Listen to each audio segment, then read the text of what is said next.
Welcome to the Courage to Change with Karen podcast, the place where we get real about addiction recovery and celebrate the victories against struggle. I'm Karen Gardenier, your navigator on this journey of healing, committed to uplifting families touched by addiction.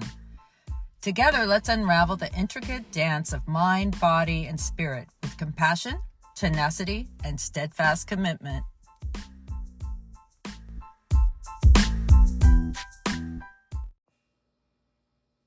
Welcome to Courage to Change with Karen, episode 18. I am so glad you're all here. Episode 18, this is pretty exciting for me, and I hope it's pretty helpful to you. I really like doing these podcasts, even though none of you ever comment or say anything back to me. I'm hoping you're out there and you're listening. I'd love to hear some feedback from you. So today I'm going to read out of the Courage to Change Daily Reader, and I'm going to read April 30th. Okay, I really like this one. This one stuck with me. I have no idea why the faucet in my bathroom started dripping.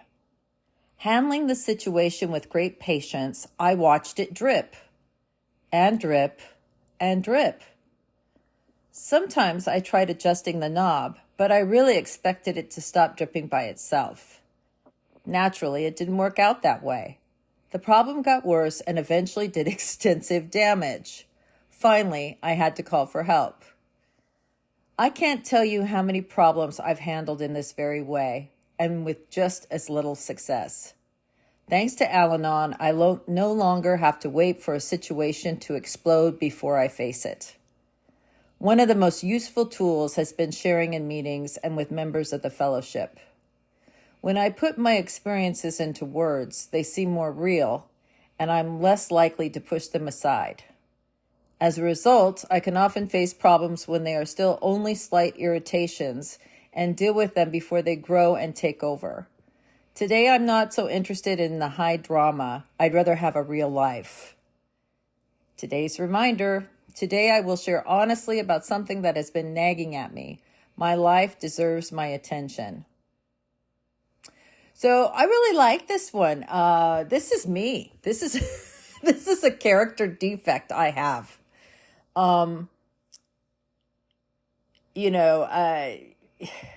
It's a great example too. You got a dripping faucet and you just kind of keep walking by it thinking, maybe it's going to stop, hoping maybe it's going to stop. I don't want to deal with this, right? And then it gets worse and worse. And maybe I tried to force the handles a little harder and I make it worse. I strip the handles or, the problem just doesn't go away. And it's not until something is really bad. I say this all the time. The only time that people change is by consequences. Consequences make people change. Like, there's not enough consequences with a dripping faucet. But if it's a slow, steady stream and it starts to leak under the cabinet and it's rotting the wood and getting on the floor, well, then, there's some consequences. I got to do something about this now. And I don't know why it is that I'm like that. But, I just don't want to deal with it. You know what I mean? I want it to fix itself. I want it to go away. Whatever the reason is. I don't want to pay money. I don't want to meet the plumber. I don't want to even call. I don't have the time.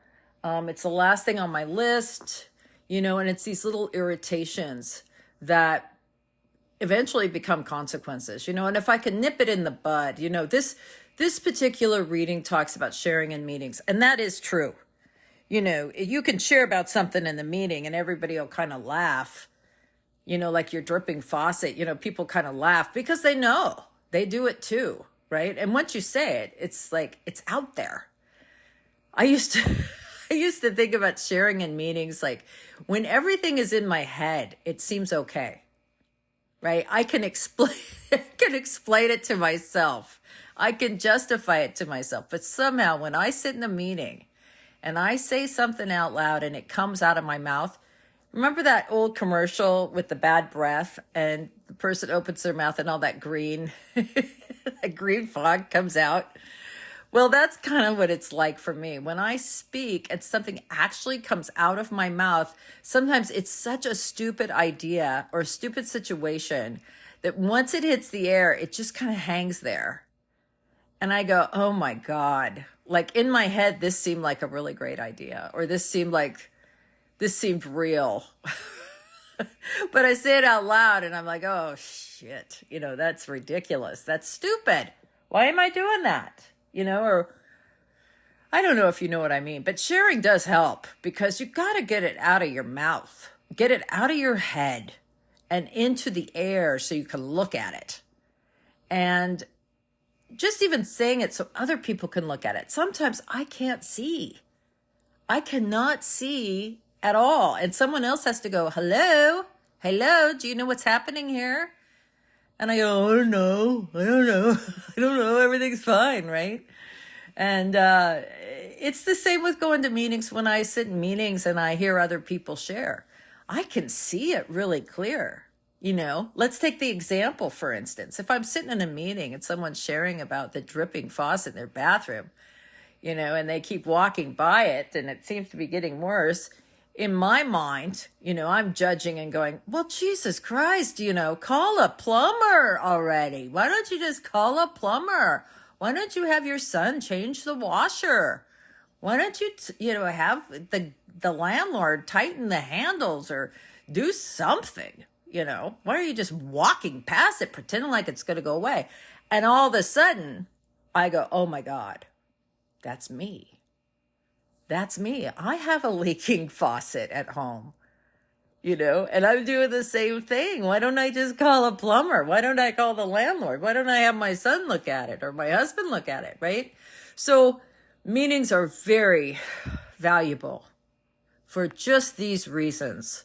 So I can see clearer, so I can take some action. I read something the other day. I wish I would have written it down for you, but it was not Socrates, but one of the Stoics said that you change your life one action at a time. It's the action. It's the doing something. It's the doing something before it's so bad. And, it's easy to talk about a faucet or, your tire on your car is going low. So you get it checked before it blows out, things like that. But what about the things in your life? What about the dripping faucets in your life? People that are hurting your feelings, people you don't want to even be around. People that are crossing your boundaries, alcoholic or not, right? What is the dripping faucet in your life? And why are you living with it like that? Right? Why are you just pretending like it's going to get better? I have found I have never been a dripping faucet gal. When I was growing up, I grew up with a stepfather who was big into my independence, making me independent. I had to learn to change the tires on my car and change my own oil and my spark plugs. And, I had to be as good as my brothers, right? And so I've always been that way. I've been the fixer, right? I've been the one. And then I'm trying to think about when it changed, but it changed. Maybe about 5 years ago, it changed. And now I don't fix it. Like before, like if it was a dripping faucet before in my youth, I get a manual, read the book, figure out how to fix it, put on a new faucet, put in the new washer, and then be so proud of myself that I did it. And now it's like, I don't know if you can relate to this, but I'm just tired. Sometimes it's just like, I'd just rather listen to it drip. I'll just live with it, because I'm just like over it. And I don't want to be like that. I want to be the gal that gets on YouTube and looks how to fix it and fixes it. I want to be the gal that takes action before it's a consequence. I don't want to wait. And I've been really working on this. And I'm doing so much better. Not just letting things go, letting things slide. I say something now. I've had to let some people go out of my life that just were not good for me. They were just making me sick. And I don't know. Why? I don't know. It was just a dripping faucet I didn't want to deal with. And finally I was just like, no, this is not, I think what really got me was I heard one day that you are the accumulation of the 5 people you spend the most time with. And I was like, holy shit, that's not a good thing. So I changed my 5 people. Some of them were the same people, but a couple of them had to go. And at least to be the most people I spent time with, And I just started getting more selective. And I've been working really hard on that. Let's nip it in the bud. Let's not wait for, molehills to get into mountains. Because they do. And then they're overwhelming, right? It's just overwhelming. So today I ask you to really think about this. And what is the dripping faucet in your life? I think that's the first step to any kind of change, any kind of action, is acknowledging it. Like really admitting it. Just, being honest to yourself, right? That's the first step. And that takes awareness. Now, what is really awareness? Eckhart Tolle talks about awareness, and he says, when you are the thinker, you're not aware. You're robotically responding in this mode of your personality, right? You're responding as, just this responder. You're reacting. The minute you could take a step back and observe yourself thinking that way, right? Then you're in clarity. You're the observer. You're not the thinker. And all that takes, it sounds like really hard, like really heady. Like, what do you mean? All it takes is sitting still for a minute, and instead of just thinking, sit down and go, okay, I always say, I talk to myself like a third person. I say, okay, what is Karen so worried about right now? And then I look and I envision myself in this state of panic about this dripping faucet, this annoyance. And once I see that, I see the thought, I see what's happening there. Oh, I'm doing that again. Then I'm out of the, I'm in the, I don't know how to explain it. I'm out of the ego and I'm into solution. I'm into observance. I am no longer the person who's letting the faucet drip. I'm the person or the spirit watching that person let the faucet drip. So as that observer, I could say, why is she doing that? Kind of like I do in a meeting, right? Why am I not fixing that faucet? Is it financial insecurity? Am I broke? Am I paycheck to paycheck on a budget that doesn't allow anything to be broken? Well, how can I fix that? I got to put a couple bucks aside for emergencies, right? Maybe I can get on YouTube and fix it myself. Maybe I can ask the neighbor to do it for free. All of a sudden solutions start coming because I'm not the person that's just pacing back and forth in front of the faucet pretending like it's not happening. I don't know if any of you get that, but that has been huge for me, is to observe the fact. Even the fact today that I told you that for the last 5 years, I have been just putting up with a drip. That's an observance, right? I've separated from that person and I've decided to change it. And I've been working on it. And that right there shows I'm no longer in the pattern. I'm no longer in that set thinking that, has been with me since childhood. I have separated from it. I'm observing it, and I want to take action. Now, sometimes these annoyances, I can't talk about it in a meeting yet, and I can't even observe it. I'm so in there. And so what I do when that happens, until I'm ready to kind of observe it and change it, I pray. I ask the universe, please help me. Can't take this dripping faucet, and I'm not ready to change it. So help me. Help me deal with this faucet, right? Help me ignore it. Help me focus on something else, because I don't want to deal with it right now. So, there's some ideas for you. First thing I do is pray, and then I become the observer. And I say, oh God, I do this all the time. I'm doing it again. How can I change this, right? And I say it out loud, like in a meeting or to someone else. Loses some of its power. I go to meetings, I listen for other people's shares about how they're letting faucets drip. So I know this might have been a little bit heady today, but I really like the reading. I understand the reading. I have to change my life one action at a time by sharing in meetings, asking God for help, or the divine creator, whoever it is for you, by trying to observe what I'm doing instead of just doing it, right? Let's take a step back and observe.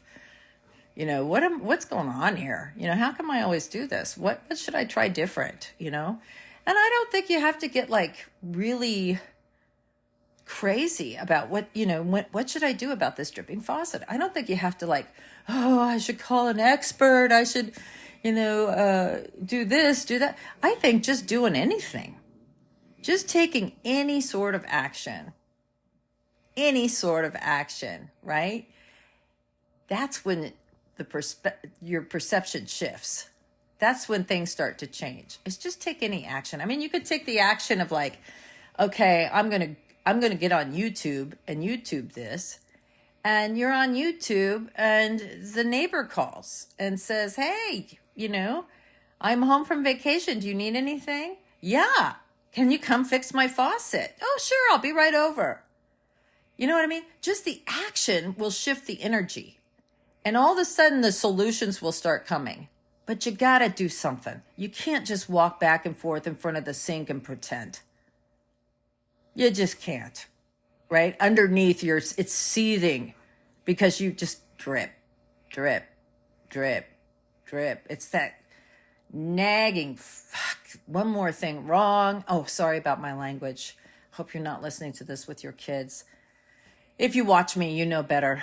But it's don't just put up with it. Let's take a step back. Let's ask God or the Creator for some help. Let's observe what's happening, be honest with ourselves, and take any kind of action to make a shift. And the universe will come in to meet you. I believe that for sure. Just do something. Try to do something. It's not going to fix itself. Anyway, I'd love to hear your feedback on this one. It's been a good one for me. If you have more questions about it, I know I got a little out there, but think about it. Think about what I said. And really, I want you to think about the dripping faucets in your life, right? And ask God for help with them. And then try to observe them. And then take any sort of action, anything. All right? And let me know how it goes. So once again, I've attached a few things in the show description, in the show notes. And one of them is a link to my Courage to Change private Facebook page that goes with this podcast, where I can support you more. And there's a community of people just like you who want support. And I'd love to see you there.